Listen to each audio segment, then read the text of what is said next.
est varié. Je m'intéresse au cirque depuis 1992. Je l'ai découvert à la faveur d'une étude que j'ai réalisée à cette époque sur la fréquentation du cirque en France. Et depuis lors, j'enseigne l'analyse critique de spectacle au cirque dans deux écoles nationales, l'École nationale des arts du cirque de Rosny-sous-Bois et le Centre national des arts du cirque de Châlons-en-Champagne. Et par ailleurs, j'ai créé une compagnie de cirque il y a une dizaine d'années, avec des étudiants que j'ai rencontrés pendant mes cours au Centre national des arts du cirque. Je vais vous parler essentiellement du cirque contemporain, qu'on appelle aujourd'hui le cirque contemporain. Je vous expliquerai d'où vient cette appellation. Et je vais illustrer mon propos avec des extraits vidéo tirés d'un double DVD que j'ai réalisé maintenant il y a 2 ans, presque 3 ans, avec un de mes confrères et amis, Julien Rosenberg, qui s'intitule Nuancier du cirque et qui présente en quelques 6 heures d'images et à l'aide de 300 extraits vidéo, un panorama de la création d'un cirque en France au cours des 10 dernières années. Comme il y a énormément d'images, évidemment, je ne vais pas tout vous montrer. J'ai fait une sélection d'une 30aine d'extraits pour illustrer mon propos. Alors, en gros, dans le monde, vous avez aujourd'hui 4 grands modèles de cirque. Je vous ai dit 3, 4 grands paradigmes, pour employer un mot plus savant. Le premier, qui est le plus ancien, c'est un ensemble extrêmement hétéroclite de pratiques qui peuvent être des pratiques sportives, religieuses, ludiques, qui ne s'appellent pas forcément elles-mêmes de cirque, qu'on trouve à peu près sur tous les continents.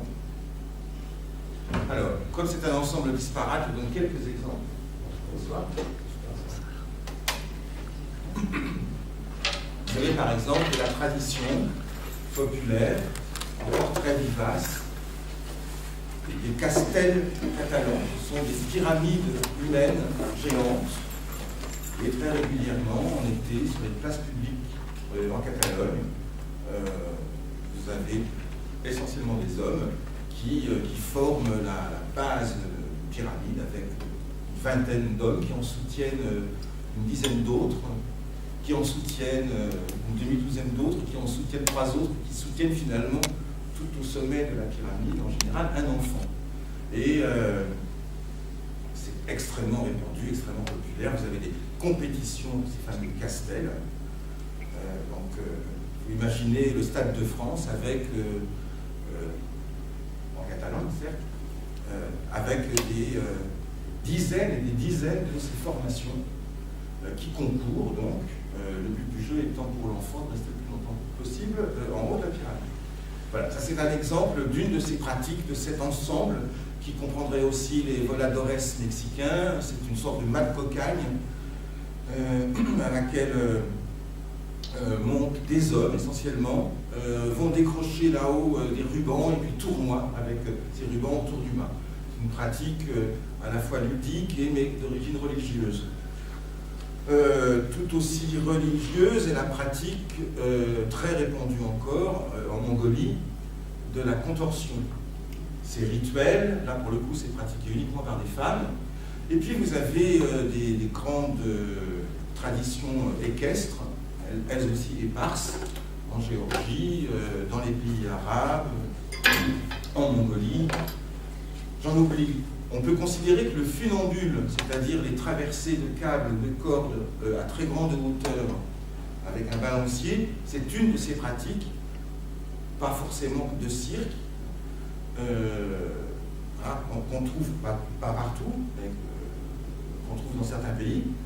C'est une pratique, soit dit en passant, qui connaît un extraordinaire renouveau en ce moment même, avec l'invention tout à fait récente de ce qu'on appelle la slackline, une sorte de sangle.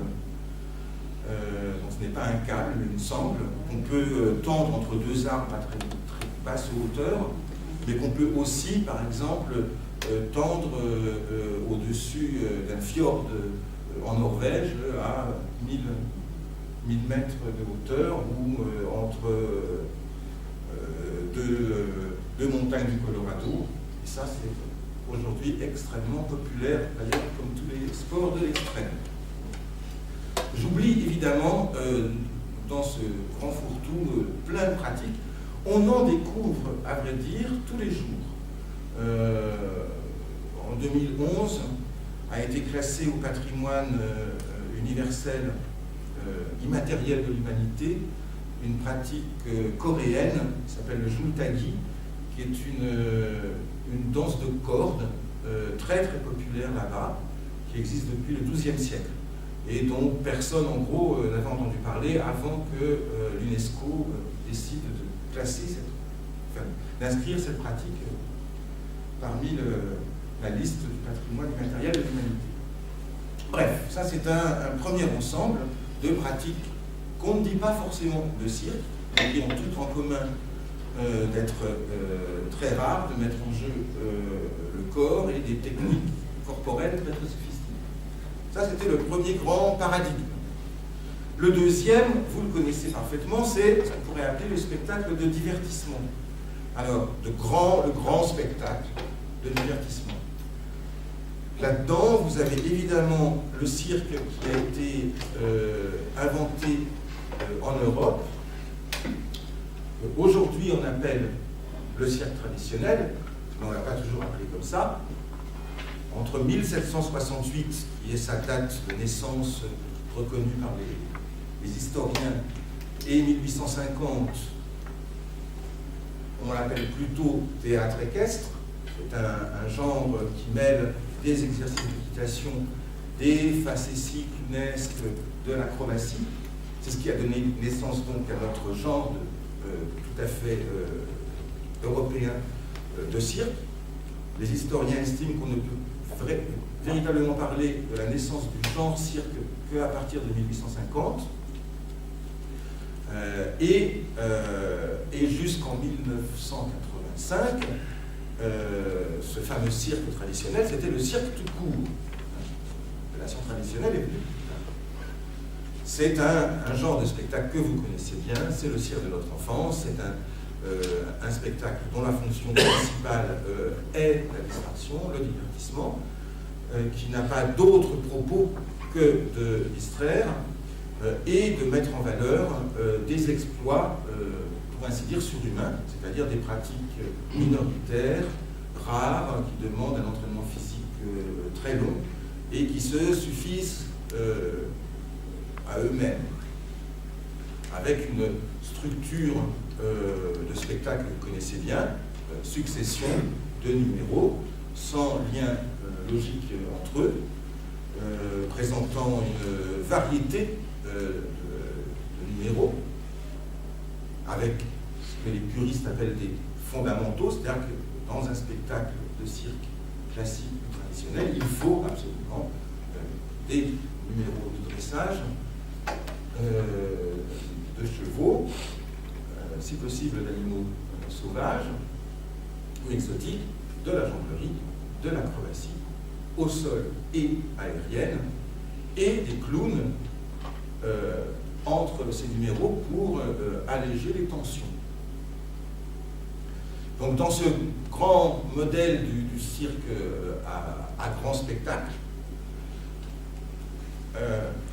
on trouve bien évidemment ce cirque né en Europe et qui a fait des petits, qui s'est exporté très tôt, qui a connu quelques variations significatives en franchissant l'Atlantique, puisque que le cirque américain, qui est né directement du cirque européen, vu le contexte américain, a eu la folie des grandeurs, donc a développé le chapiteau à 3 pistes, les très très grands spectacles, presque précurseurs de Hollywood. Plus récemment, ce même cirque nord-américain a donné naissance à une forme de cirque très particulière qui est celle du Cirque du Soleil au Canada, qui est d'une certaine manière un cirque nouveau, si on considère qu'il ne présente jamais d'animaux, mais dont la structure globale est relativement classique, c'est-à-dire une succession de numéros et dont la fonction, elle, est tout à fait classique, c'est-à-dire le divertissement pur et simple. Plus récemment, il y a un cirque qui ressemble un peu à la structure du cirque européen, qui a vu le jour en Afrique. Et si vous allez en Indonésie, en Inde ou au Japon, vous trouverez aussi des formes tout à fait voisines du cirque qui a été inventé en Europe. Dans ce même gros bloc du cirque de divertissement, je range aussi l'acrobatie chinoise. Il n'y a pas de cirque, ou il n'y avait pas jusqu'à présent en Chine de cirque, c'est-à-dire ce genre de spectacle, je viens de vous résumer, succession de numéros. Ils ne connaissaient pas ça, ça va venir avec la mondialisation.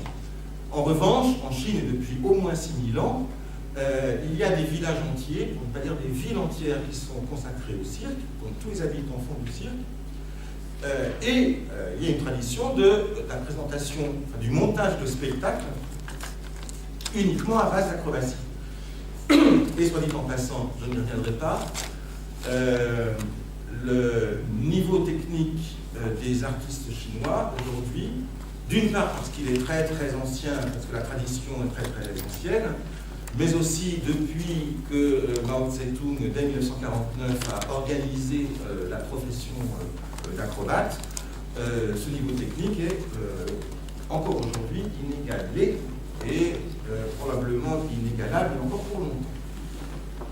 Pour une raison très simple, c'est que les artistes sont détectés et formés quasiment au berceau. On trouve des enfants de 3 ans qui font du cirque et qui sont promis, enfin en tout cas, dont certains sont promis à devenir des acrobates professionnels. Ça, c'était le deuxième grand modèle de cirque grand spectacle. Je dis grand spectacle, mais ce grand genre-là, il a connu aussi des déclinaisons en plus petits, si j'ose dire, hein, puisque vous avez encore aujourd'hui sur les routes des petits cirques,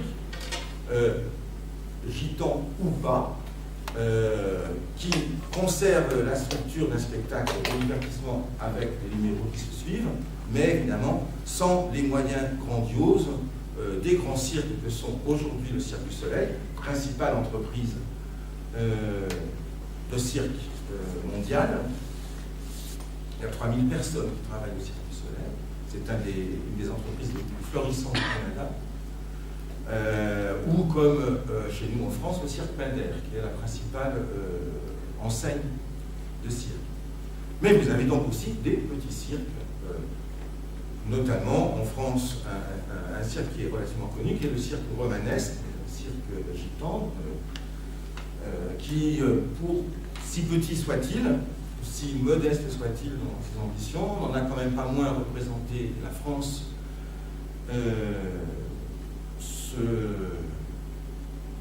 grâce au président de l'époque, à savoir Nicolas Sarkozy, à l'exposition universelle de Shanghai. Bon, ça c'était donc le deuxième grand modèle. Les deux autres sont beaucoup plus récents. Alors, le troisième, c'est le cirque social, dont je ne vais pas vous parler aujourd'hui, puisque vous avez la chance d'avoir l'un des principaux représentants du cirque social à Bagneux, Elefthérios, et que donc Elefthérios va vous en parler lors de la troisième conférence consacrée aux arts du cirque. C'est récent, allez, on va dire, c'est apparu, ça s'est développé dans les années 80. C'est en plein développement, un peu partout dans le monde, beaucoup sur le continent sud-américain, un peu moins sur le continent européen. Sur le continent européen, ce qui s'est développé beaucoup depuis maintenant 45 ans, c'est donc le quatrième modèle dont je vais vous parler aujourd'hui, et qui est ce qu'on appelle aujourd'hui communément le cirque contemporain. Alors, en gros, la date facile à retenir, c'est 1968. 1768, invention en Angleterre par un lieutenant anglais de cavalerie de ce qui allait devenir le cirque traditionnel. 2 siècles plus tard, surgissement d'une nouvelle forme qui reste sans nom jusqu'en 1985, mais qui est quand même apparu avec le Palais des Merveilles de Jules Cordière en 1968. Cette nouvelle forme qui n'a reçu sa première appellation qu'en 1985, et cette appellation c'était Nouveau Cirque à l'époque, elle n'a évidemment pas supplanté les autres formes. Il y a encore aujourd'hui du cirque classique, du cirque traditionnel, petit ou grand. Mais il y a en plus quelque chose de totalement inédit, qui était totalement inédit avant 1968, et qu'on appelle aujourd'hui le cirque contemporain. Au départ, qu'est-ce que c'est? Ça n'a pas de nom, vous voyez, entre 68 et 85. Il a fallu attendre 1985 pour qu'un journaliste, journal Combat, regroupe sous l'appellation de Nouveau Cirque des expériences complètement éparses d'artistes qui d'ailleurs ne se connaissaient pas entre eux et qui n'avaient pas éprouvé le besoin jusqu'alors de se regrouper ou de nommer sous un même terme les différentes créations qui leur étaient communes. Qu'est-ce que c'est dans cette première période? Ce sont des gens qui viennent du théâtre et qui ont envie de faire un théâtre plus populaire. Et même plus populaire encore que le théâtre populaire qu'à la même époque, le grand comédien et metteur en scène Jean Vilar prône. Dans leur esprit, de ces pionniers du nouveau cirque, un théâtre populaire, c'est un théâtre sans mots. C'est un théâtre qui utilise le masque, la musique, l'acrobatie, des moyens d'expression plutôt physiques, pour éventuellement raconter des histoires, mais sans nécessairement recourir au verbe. Et on est juste après 68, donc il y a chez ces gens-là aussi une visée sociale ou politique très affirmée. On fait du théâtre, on fait du théâtre de cirque, on fait du cirque, aussi pour sensibiliser les gens à des problèmes sociaux et pas uniquement pour les distraire. À la même époque, mais en réalité ce sont les mêmes personnes, apparaissent, mais ce serait une autre circonférence, ce qu'aujourd'hui on appelle les arts de la rue. C'est-à-dire qu'il y a un énorme renouveau du théâtre de rue ou du spectacle de rue. Ce sont en fait les mêmes jeunes qui, à l'époque, essayent de renouveler tout simplement les formes du théâtre. Et on ne distingue pas. Et ils se rencontrent dans des festivals ou dans des rencontres de saltimbanques, comme on dit à l'époque. Voilà. Et c'est donc ces deux notions aujourd'hui rentrées dans les mœurs de nouveau cirque, de cirque contemporain et d'art de la rue, sont encore indistinctes à cette époque. La première période du nouveau cirque, qui n'est pas encore nommé comme tel, elle se caractérise aussi, et c'est très important de s'en souvenir, par l'ouverture des 2 premières écoles de cirque professionnalisantes en Europe occidentale. C'est d'une part l'école au carré, couvre la comédienne Sylvia Montfort et l'artiste équestre Alexis Bruce, d'une part, et d'autre part, la clown Annie Fratellini et son mari, clown et cinéaste Pierre Etex, en même temps, fin 1974. Ça va tout changer. Puisque jusqu'alors, l'enseignement des arts du cirque ne se faisait que dans les familles. On se transmettait de père en fils, ou éventuellement de père d'élève à élève, c'est-à-dire que quand vous n'étiez pas né dans un cirque, vous pouviez éventuellement suivre un cirque et trouver au sein d'une famille de cirque un formateur qui allait vous accompagner. POF 74, ouverture des premières écoles de cirque, c'est-à-dire ouverture à des gens qui n'y étaient pas nés. L'idée de ces 4 artistes était d'amener du sang neuf, tout simplement. Parce que le cirque, qu'on n'appelait pas encore traditionnel, commençait, en tout cas en Europe, à donner des signes de faiblesse. Dû en grande partie à une concurrence terrible qui se livrait, elle-même due à la forte concurrence que les émissions de cirque à la télévision exercent contre le spectacle vivant. Bref, une situation qui va d'ailleurs péricliter jusqu'en 81. Les cirques sont très mal, en tout cas en France. D'ailleurs, ils ferment les uns après les autres. Et quand je dis qu'il se livre une concurrence féroce, elle est vraiment féroce. Elle porte un nom particulier dans ce milieu qui est la contrecarre, qui consiste, en gros, c'est toujours pratiqué aujourd'hui, plus rarement, mais quand même, qui consiste à avoir un réseau d'espions, ils sont très forts, pour savoir où un cirque concurrent va passer, dans quelle ville il va passer, et arriver juste avant.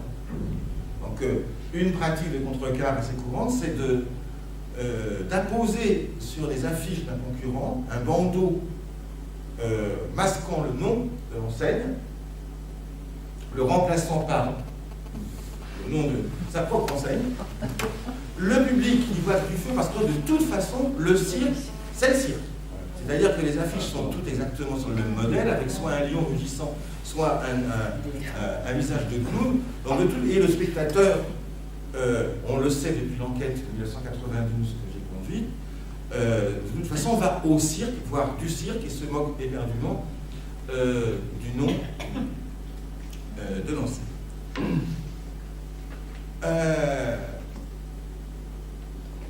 Bon, je rentre maintenant vraiment dans la naissance du nouveau cirque.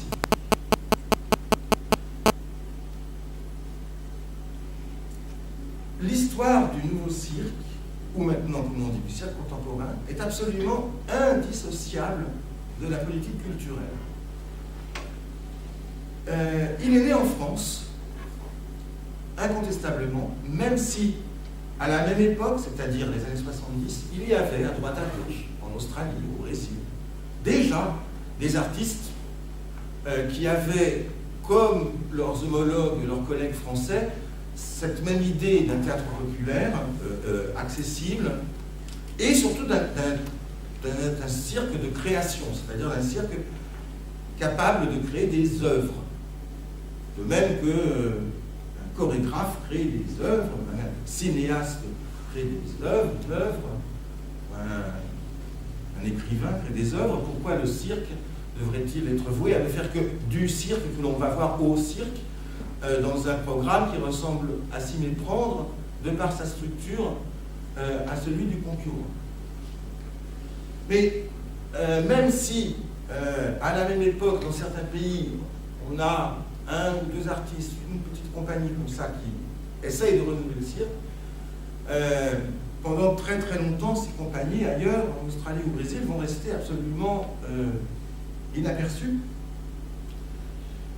Et même encore aujourd'hui, il y a beaucoup de pays où ces artistes qui font du nouveau cirque, du cirque contemporain, peinent énormément à créer. Si ça a marché en France, c'est à cause de la politique culturelle. Et si aujourd'hui ça marche, ça se répand considérablement, à vitesse grand V, d'abord un peu partout en Europe, mais aussi sur d'autres continents, c'est toujours à cause de la même raison, à savoir le soutien public affirmé, autrement dit la politique culturelle.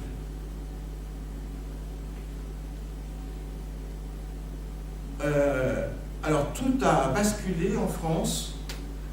D'abord, il y a eu des prémices. En 1978, sous le ministère de Jean-Philippe Lecade, donc les dernières années de la présidence de Valéry Giscard d'Estaing, Valéry Giscard d'Estaing demande précisément à son ministre des Affaires culturelles de s'occuper du cirque. Jusqu'alors, les choses du cirque ne relevaient pas de la tutelle de quelque ministère que ce soit. Évidemment, tantôt le ministère de l'Intérieur, tantôt le ministère de l'Agriculture devait se mêler, ou le ministère des Transports, devait se mêler du cirque quand survenait un incident. Un lion qui s'échappe, alors là c'était l'agriculture, ou des circassiens qui ne payent pas leurs impôts, ils ne sont pas, ça c'était le ministère des Finances. Mais tout à coup, changement de posture gouvernementale, c'est désormais au ministère de la Culture de s'occuper des gens de cirque et d'imaginer un plan de sauvetage, puisqu'on est en pleine situation de concurrence et de fermeture des enseignes. En 1981, avec l'arrivée de François Mitterrand au pouvoir, la politique culturelle change considérablement, le budget du ministère de la Culture est doublé, et le ministre de l'époque, Jack Lang, engage ce qu'on peut vraiment appeler une politique du cirque, qui va passer par la création d'un cirque national, par l'ouverture surtout, qui est capitale, du Centre national des arts du cirque, donc une école supérieure des arts du cirque qui met chaque année sur le marché du travail environ 15 artistes. Les premières subventions aux compagnies de cirque.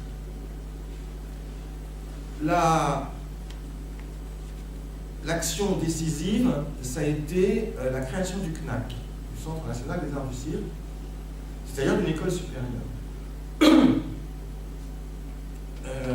Pratiquement toutes les compagnies qui ont surgi depuis 1989 et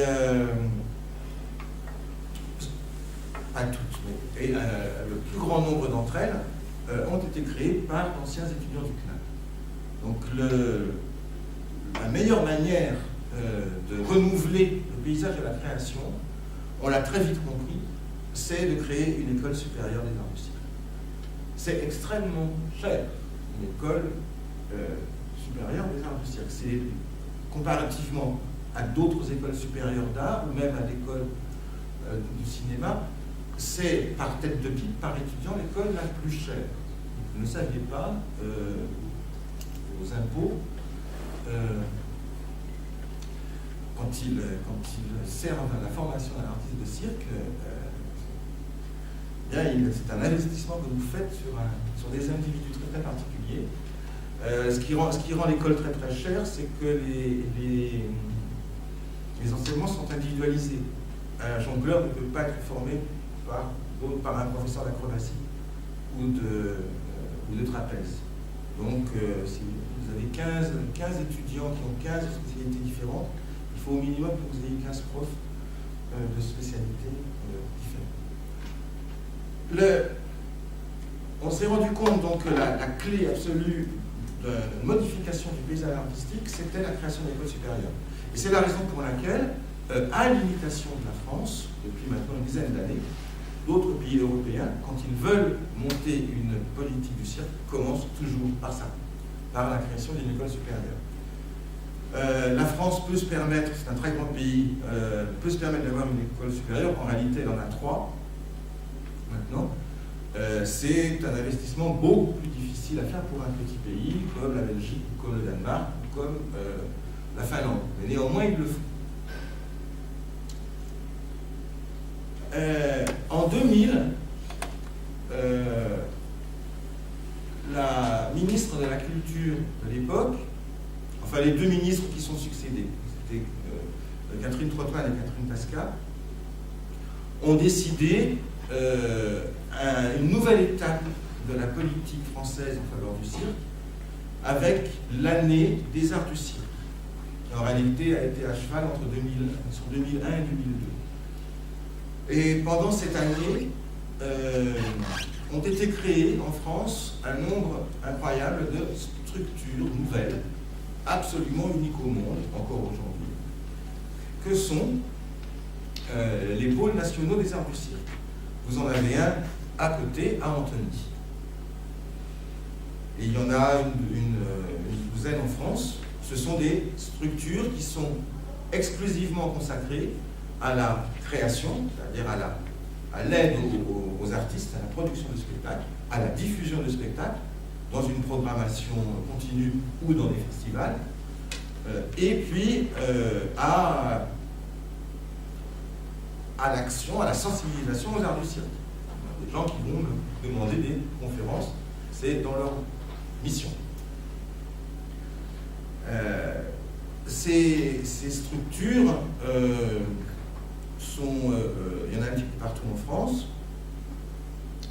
il y en a 12, mais elles font partie d'un réseau plus vaste qui rassemble une trentaine d'établissements, les 18 autres n'étant pas des pôles nationaux, mais des structures, des théâtres par exemple, qui ont une action forte en faveur du cirque. Les lieux dont elles disposent, ce sont des merveilles. Donc la décennie qui vient de s'écouler a vu la rénovation du cirque-théâtre à Elbeuf, la création d'équipements magnifiques à Auch, à Bourg-Saint-Andéol, à Cherbourg, j'en oublie. Et puis on a inventé en France aussi un dispositif particulier qui s'est intitulé Jeunes Talents Cirque pendant une dizaine d'années, qui a changé de nom récemment, qui s'appelle désormais Circus Next, et qui n'est plus franco-français mais totalement européen, qui est subventionné par l'Union européenne, et qui vise à aider de jeunes artistes de tous les pays d'Europe à créer leur premier spectacle, à créer des œuvres.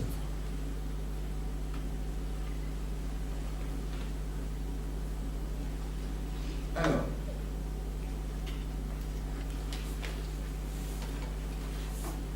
qu'est-ce que c'est que ce cirque contemporain? Sa valeur centrale, c'est l'originalité. Ou, si vous préférez, 2 autres notions voisines que sont celles de auteur et d'œuvre. Comme je vous le disais, les artistes de cirque se sont dit, nous ne sommes pas voués, le cirque n'est pas voué de toute éternité à ne faire que du divertissement. Bien sûr, on peut vouloir distraire et divertir, mais il est aussi capable que la danse, que le théâtre, que le cinéma, que la musique, de créer des œuvres à chaque fois nouvelles, singulières, qui portent la marque de la personnalité de leur auteur. Autrement dit, un cirque de création, un cirque d'art.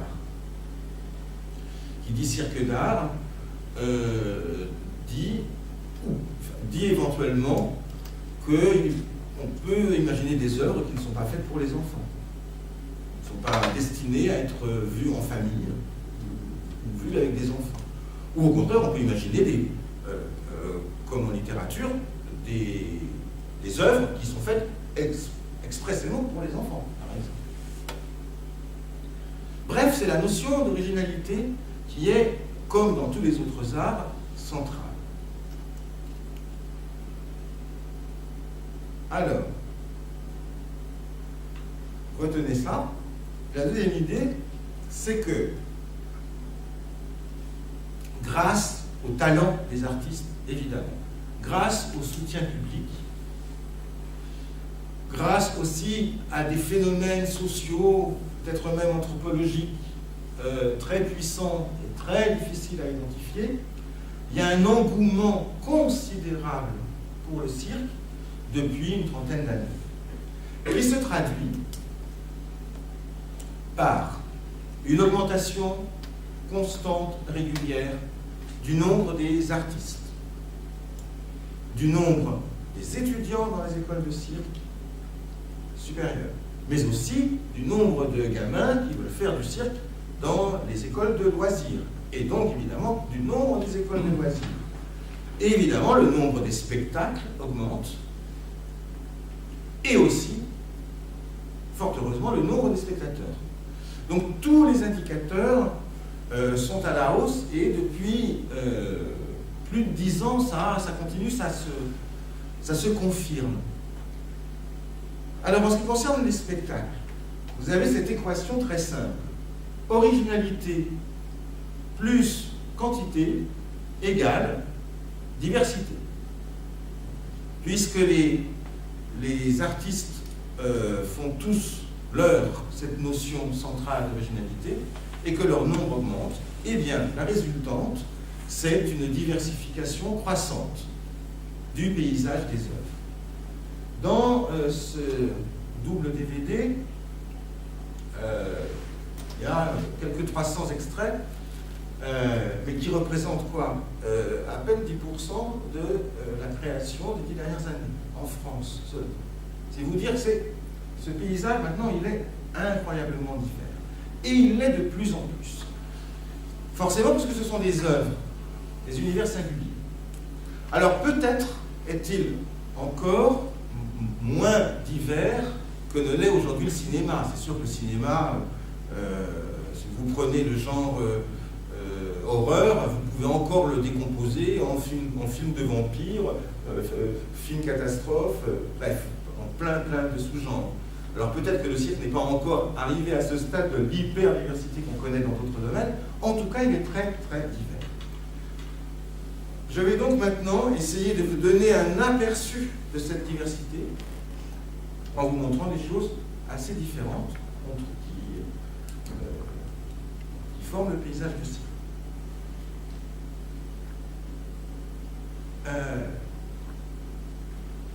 Alors, avant d'entrer dans l'exploration de cette diversité, deux évolutions extrêmement importantes qui marquent donc ce cirque contemporain. Oui, alors on l'a appelé Nouveau Cirque en 1985. Au moment même où on l'appelait Nouveau Cirque, ipso facto, le cirque tout court devenait cirque traditionnel. Donc, le cirque traditionnel a été inventé d'une certaine manière en même temps que le Nouveau Cirque. Puis après, il y a eu une zone de flottement jusqu'en 2005, enfin 20 ans quand même, où on parlait tantôt de nouveau cirque ou tantôt d'art du cirque au pluriel. Les Danois, eux, pendant cette période, parlaient plutôt de théâtre de cirque. Et puis, vers 2005, a commencé à s'imposer un peu sur le modèle de danse contemporaine ou d'art contemporain tout court, cette appellation de cirque contemporain, qui maintenant est dominante, même si on trouve encore, ici et là, l'expression de nouveau cirque employée. Il est tellement divers qu'il est incroyablement difficile à décrire. Le nouveau cirque des pionniers, c'est-à-dire des années 70, en gros, ce qu'il distinguait, à part le fait qu'il voulait faire un théâtre populaire, c'était qu'il n'y avait pas d'animaux. C'était même pas des raisons idéologiques, c'était des raisons économiques. C'était extrêmement lourd d'entretenir une ménagerie, de présenter des animaux en piste. Et il y avait déjà à l'époque, il y avait une sorte de fil conducteur théâtral qui reliait les numéros. C'est-à-dire il y avait déjà cette idée que les numéros de cirque ou les techniques du cirque pouvaient être considérés comme des moyens au service d'une fin, par exemple raconter une histoire, et non pas simplement leur propre fin. Maintenant, voilà, ça peut encore valoir comme définition du nouveau cirque des origines, si j'ose dire. Mais maintenant, c'est beaucoup plus difficile. La diversité est telle qu'il est extrêmement difficile de vous dire, voilà, c'est ça. Non. Et puis chaque année repousse les limites. La diversité, c'est ça aussi. C'est invention d'œuvres totalement inédites où des fois on se demande, c'est encore du cirque, c'en est déjà, c'est ça. Mais je vais rentrer dans cette question de la diversité de l'identité après. En tout cas, les deux grandes évolutions marquantes qui sont apparues dans les années 90 et qui se sont confirmées aujourd'hui, deux choses. La première, c'est l'émancipation des arts du cirque, de chacun des arts du cirque, à l'égard des pistes ou des chapiteaux où ils se côtoyaient depuis en gros 2 siècles. Ou si vous préférez, c'est ce qu'on peut appeler l'autonomisation des arts du cirque à l'égard des pistes. Et aujourd'hui, la quasi-totalité des spectacles de cirque contemporain sont monodisciplinaires. C'est-à-dire que vous avez des spectacles de 1 heure, 1 heure et quart, uniquement de jonglerie, avec uniquement 1, 2 ou plusieurs jongleurs en scène. Vous avez des spectacles monodisciplinaires à base d'acrobatie. Vous n'avez que des acrobates dans le spectacle, ou que des trapézistes, ou que des fils de ferristes. Je vais illustrer cette première idée avec des images. Ça, c'est le grand phénomène, c'est la grande révolution. C'est tout à coup le cirque a éclaté. Le cirque qui avait réuni pendant 2 siècles des choses éparses avant lui, eh bien tout à coup il éclate et chacun des arts du cirque essaye de s'affirmer.